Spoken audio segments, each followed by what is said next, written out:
they just want to go bowling. Now the bodies, they are rolling down in Orangeburg. The 14th Amendment stated, "No shall any state deprive any person of life, liberty, or property without due process of law, nor deny any person within its jurisdiction the equal protection of the laws." Samuel Hammond, shot in the upper back, died at the age of 18. Delano Middleton, he was 17, shot in spine, wrist, forearm, and thigh. Henry Smith, shot in neck and torso, died at the age of 18. 28 other students were injured or seriously wounded. They protested in Orangeburg, which is in the U.S. South, where segregation was still common, despite years of court cases, presidential actions, and organized protests by groups like the Student Nonviolent Coordinating Committee, known as SNCC. During the Orangeburg Massacre, Cleveland Sellers was shot. He was the only person prosecuted after the incident. He was convicted on rioting charges and served 7 months of his term. It took the state of South Carolina more than 2 decades to pardon Dr. Sellers for a crime he did not commit. Dr. Martin Luther King Jr. was a mentor to Dr. Cleveland Sellers, who was a major aspect of the Orangeburg Massacre. Dr. Martin Luther King Jr. was also a big believer in the rights of the African Americans, just as Dr. Sellers. The event of the Orangeburg Massacre was devastating. It left 3 people dead and 28 others injured or seriously wounded. It all started when African American students at South Carolina State, an historical black college, wanted to go bowling. There's never been an investigation by the state of South Carolina itself into what happened that night. The students at South Carolina State University later headed back to campus. 3 days later, on February 5, 1968, students assembled to launch a protest. The outbreak consisted of a bonfire, many students, and many policemen. On February 5, 1968, the students arrived at all-star bowling lanes in hopes to bowl, but the owner, Harry Floyd, refused. He called the police, who forced the students out. Suddenly, a policeman was hit with a banister from the rooftop.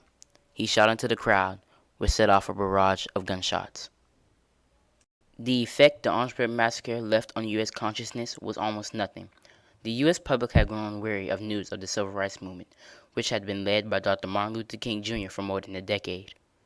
The students at South Carolina State were attempting to exercise their First Amendment right of assembly and free speech to protest the failure of the United States to uphold the 14th Amendment for all citizens. The idea of a bowling alley in this little town in the Deep South that was still segregated was less prominent, less of a big issue in the imagination of Americans at the time.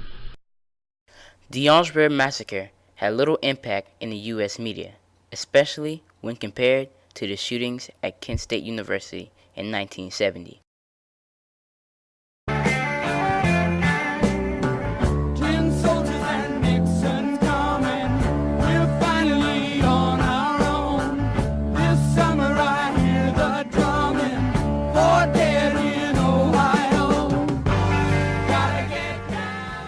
There are several different theories on why the Kent State Massacre got more media coverage than the Orangeburg Massacre.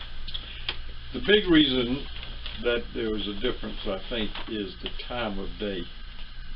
Because with the shooting in Orangeburg and shooting going on, it's not a time where a professional journalist is going to turn the lights on his camera. And that's part of it. So there was no TV footage as there was at Kent State. On May 4, 1970, 4 students were killed while protesting with President Nixon's early announcement to invade Cambodia as part of the Vietnam War. As in Orangeburg, armed guardsmen fired into a crowd of unarmed student protesters. These students may have been protesting for different things, but they were still fighting for what was right. In the Kent State Massacre, the students and victims' First Amendment rights of protest and freedom of speech were violated. This was a black college campus, and we know that there was unequal treatment between black and white.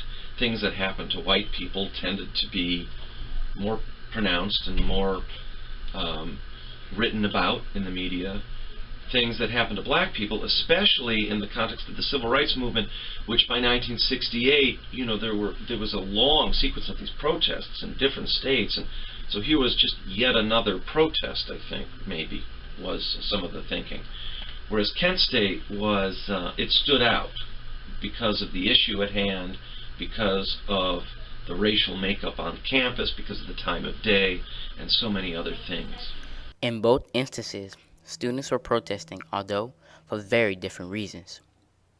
Students at Kent State were protesting the president's actions overseas, while student protesters in Orangeburg were continuing the long struggle to force the United States to honor its own constitution. And keep moving. So when people come along and knock you down, you gotta get back up, you gotta dust yourself off, and you gotta keep going. And guess what's gonna happen down the road? You're gonna get knocked back down again. And every time you get knocked down, you gotta go through the same procedure again. Dust yourself off. Don't sit there and wallow.